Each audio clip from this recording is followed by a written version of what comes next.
ఎవరో ఒక మెసేజ్ పెట్టారు. ఒక్కసారి బెంగాల్ పోలీస్ రిక్రూట్మెంట్ చూడండి. బీసీ ఏ కోటాలో మొత్తం ముస్లింలే ఎస్ఐలుగా సెలెక్ట్ అయ్యారు. మమతా బెనర్జీ ముస్లింలు మొత్తం తీసుకొచ్చి బీసీ కోటాలో జాయిన్ చేసింది. అంటే రిజర్వేషన్లో బీసీల కోటాలో ముస్లింలను పెట్టారనమాట. ఇప్పుడు కాంగ్రెస్ కర్ణాటకలో కూడా ఇదే పని చేస్తుంది. దేశవ్యాప్తంగా కూడా ఇదే అమలు చేస్తూ ఉంటుంది. ఇంతమంది ముస్లింలు పోలీస్ డిపార్ట్మెంట్లో జాయిన్ అవుతున్నారు. ఇది ఈ కోటా కింద అన్నట్టు. ఇక్కడ హిందూ కోట, ముస్లిం కోట, క్రైస్తవ కోట లేదు.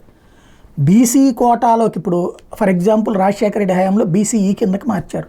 ఆంధ్రప్రదేశ్లో కూడా అనేక పోస్టులు వాళ్ళకే వచ్చింది. ఈవెన్ రాజకీయ సీట్లు కూడా ఇప్పుడు ముస్లింలకు ఇచ్చిన సీట్లు ముస్లిం అని అక్కడేమో ఓట్ల పరంగా ముస్లింలు ఉన్నారు, కానీ అక్కడ కోటా ఏం చూపెట్టారు? బీసీఈ కోటా చూపెట్టారు.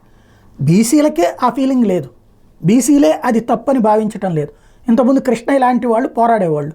అయితే అట్లాంటి వాళ్ళు కూడా వైసీపీలోకి వచ్చిన తర్వాత అక్కడ పూర్తిగా దాంట్లోనే మమేకమైపోయారు. ఇంకా అక్కడ బీసీలకు లేనటువంటి అంశం ఇక్కడ ముస్లింలకు సంబంధించి వాళ్ళు ఏమంటారు, మమ్మల్ని కూడా ఏది మాలో వెనుకబడి ఉన్నారని. అన్ని కులాల్లో వెనుకబడి ఉన్నారు, ఇంక్లూడింగ్ కమ్మ, కాపు, రెడ్డి, బ్రాహ్మణ, వైశ్య, వాళ్ళందరి కోసం ఈడబ్ల్యూఎస్ కోట ఇంతకుముందు లేదు కాబట్టి వాటిట్లో పెట్టారు. ఇప్పుడు ఈడబ్ల్యూఎస్ ఉండగా మళ్ళీ ఎందుకు ఉందంటే అంతే, దేశంలో ఏదైనా సరే సాధ్యమే రాజకీయం ద్వారా.